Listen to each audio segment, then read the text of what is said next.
Hey there.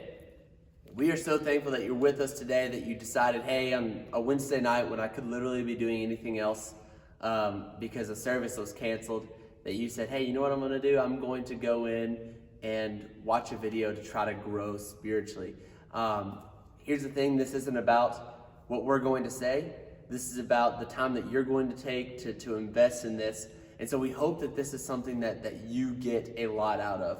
We hope that you grow from this instance. Obviously, in the world right now, we are facing this epidemic of the COVID-19 virus that is spreading throughout. And Lord willing, what is going to happen by us taking these precautions is that this will always look like an overreaction. That this will look like something that like really we decided to not have service on a Wednesday night. But Lord willing, it will prevent this from getting too bad, this virus from getting too bad. So thank you for sticking with us. Thank you so much for joining us today. With me, I'm Ben McGreevy. I have Logan Prentice right here alongside. Logan grew up here at Southgate, and then he's home from college right now because of the virus. And he and I sat down and we said, what would be something cool that is not taught a lot that we could sit here and study and understand better, that we could hopefully help you to understand better. And we thought about the book of Habakkuk, one that we really don't get to study very often. The thing is, the key to you getting something out of this discussion today is you taking the time to read it. Because frankly, when you read it, it helps put a full picture on it. And then when you go back and listen to what it's talking about, it helps a whole lot. So what we're going to have you do is go ahead and in just a moment, we're going to have you hit pause on the video. We're going to have a little screen that's made for you to pause. Pause the video and then read the entirety of Habakkuk. It should take you around 10 minutes to read the entire book. It's very short. Read it with your family if you're with your family. If you're with your friends, read it with your friends. Spend some time doing that, and when we come back, we will be able to sit here and break down what we need to study in the book of Habakkuk to understand this book a little bit better. So we'll let you go ahead and hit the pause button.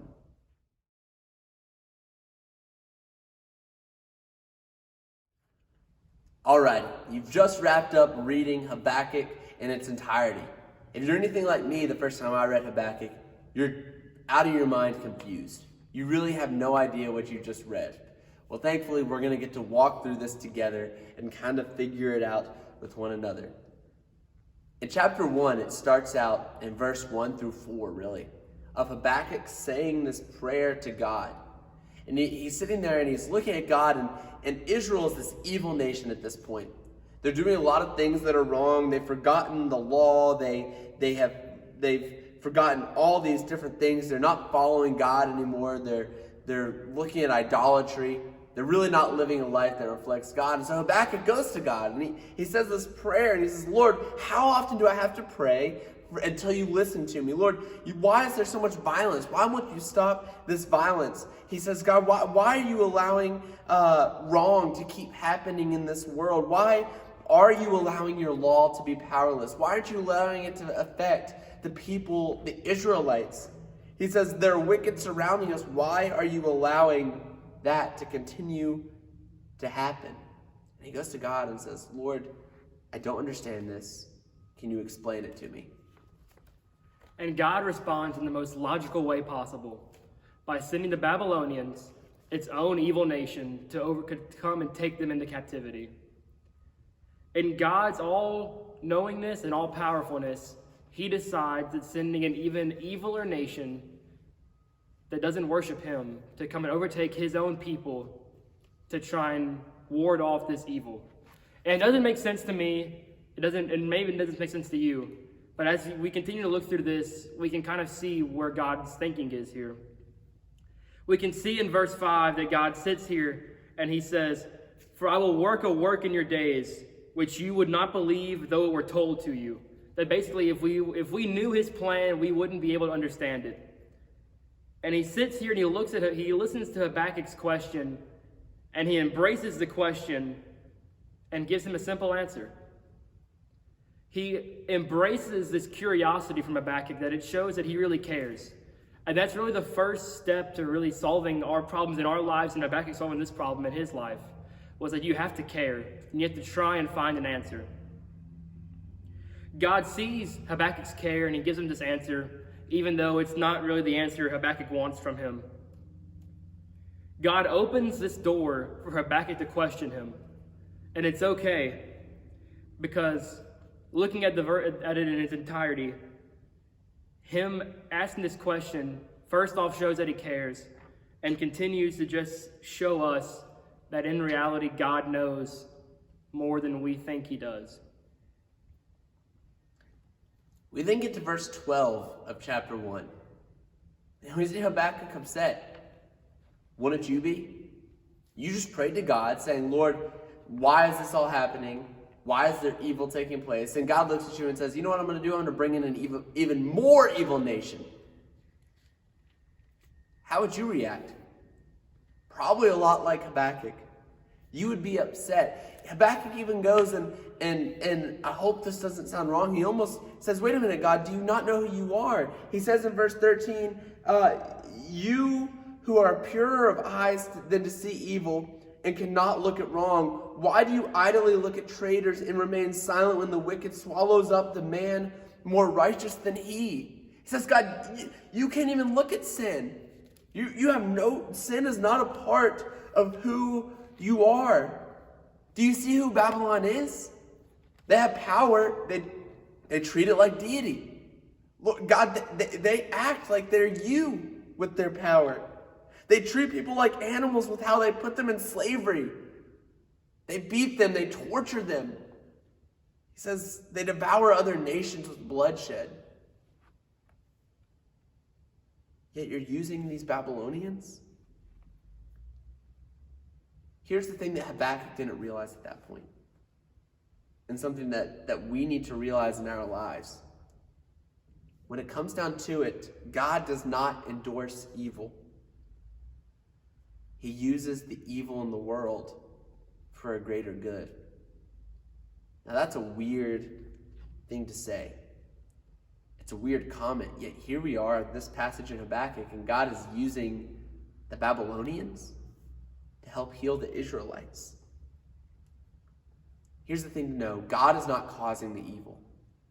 God didn't look at the Babylonians and say, you know what? I'm going to create an evil nation. No. What he does is God sits there and he says, what I'm going to do is I'm going to take a nation that's already decided to reject me.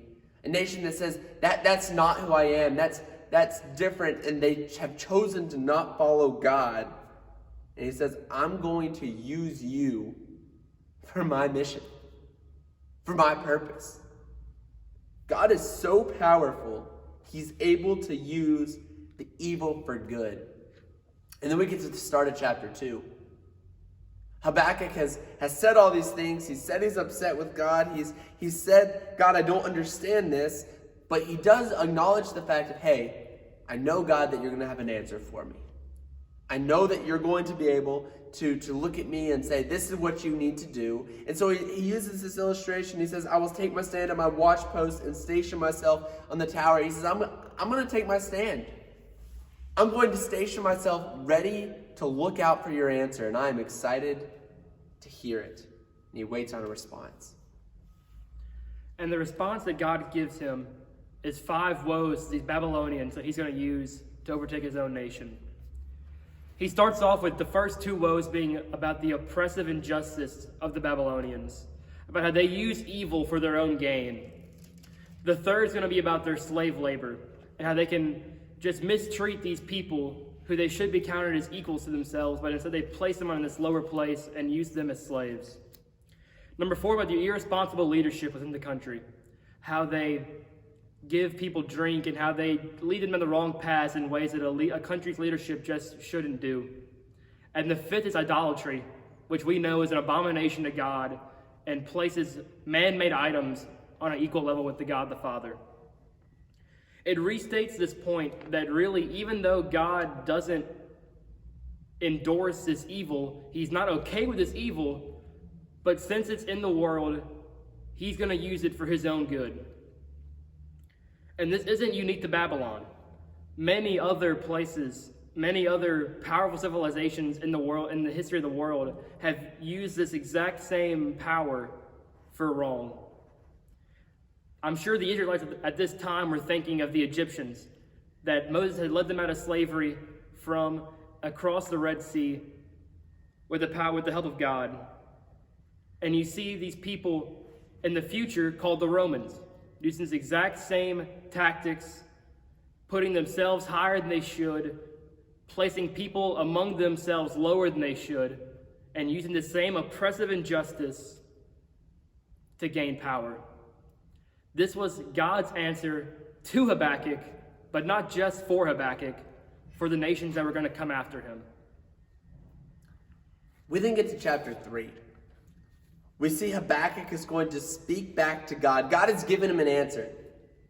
And Habakkuk is realizing the point of God.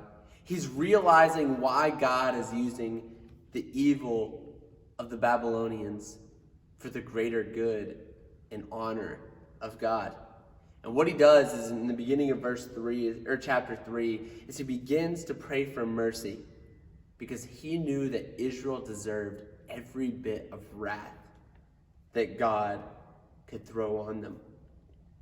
We then see God roll in with all of his might and power in a similar way that we've seen God roll with his might and power before. Let's look at an example. The second part of verse 3 of chapter 3 and verse 4 says, "His splendor covered the heavens, and the earth was full of his praise. His brightness was like like the light rays flashed from his hand, and there he veiled his power." It sits here and says, look at God, this powerful, powerful, powerful being that no one can touch.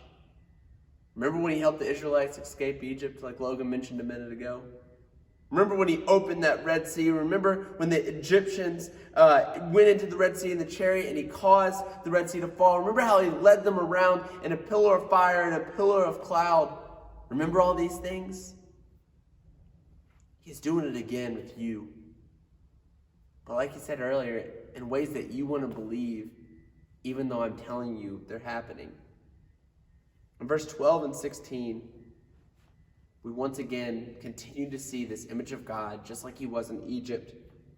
And he's doing similar things for the people in Habakkuk, just in ways that they didn't understand, where he's going to rule over them. And now we see at the end of the book, verses 17 through 19, where it says, "Though the fig tree may not blossom, nor fruit be on the vines, though the labor of the olive may fail, and the fields yield no food, though the flock may be cut off from the fold, and there be no herd in the stalls."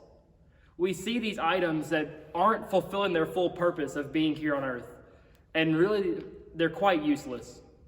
And this is how Habakkuk is feeling in this moment right now.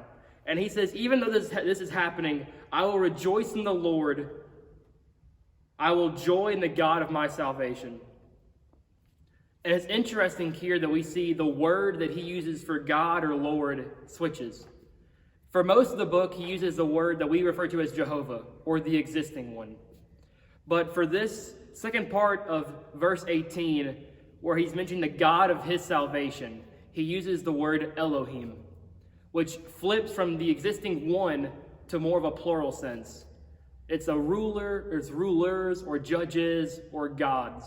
This plural sense that really shows us and we can look at it and understand that our salvation comes from the Godhead in its entirety, the Father, the Son, and the Holy Spirit. And we know that through these different sources of the same God, we can not only get salvation, but get what we need for our everyday life. It's really beautiful. That same word is the same word that was used in Genesis 1, when there was nothing, and God, the Elohim, all three created something. And we look at our life, and we look at this passage in Habakkuk. Israel was dead in their transgressions. Israel was at a point where they weren't serving God anymore. What they were was essentially useless. But God says, Habakkuk says, God, you're going to bring, Elohim, you're going to bring this salvation. It's really cool to think about us. Those of us who are dead in our transgressions, who are dead in our sin, who are essentially worthless. And although there are times where we might feel like God has abandoned us, although there are times when we might cry out to God and say, God, why are you letting this happen? Although there are times when we feel like evil is coming into our lives and trying to overtake us, we have salvation through God the three in one. We have the Father. We're saved through the Son, and the Spirit is with us today. The same God that was in the beginning, the same God that led the Israelites out of Egypt, the same God that was in the time of Habakkuk, the same God that's with us today. It's beautiful. Thank you again for taking time out of your evening today to say, you know what, I'm gonna spend time studying the Word of God. I'm gonna spend time studying who He is. We really appreciate it. Close this time right now with your family, and you can go ahead and close out the video as soon as we wrap up. But go ahead and close in prayer with whoever you're with, whether it's your family, your friends, or by yourself. And sit there and ask God to help guide you, to ask Him to have mercy on you, to ask Him to lead you into salvation, and to thank Him for that. You guys have a blessed day.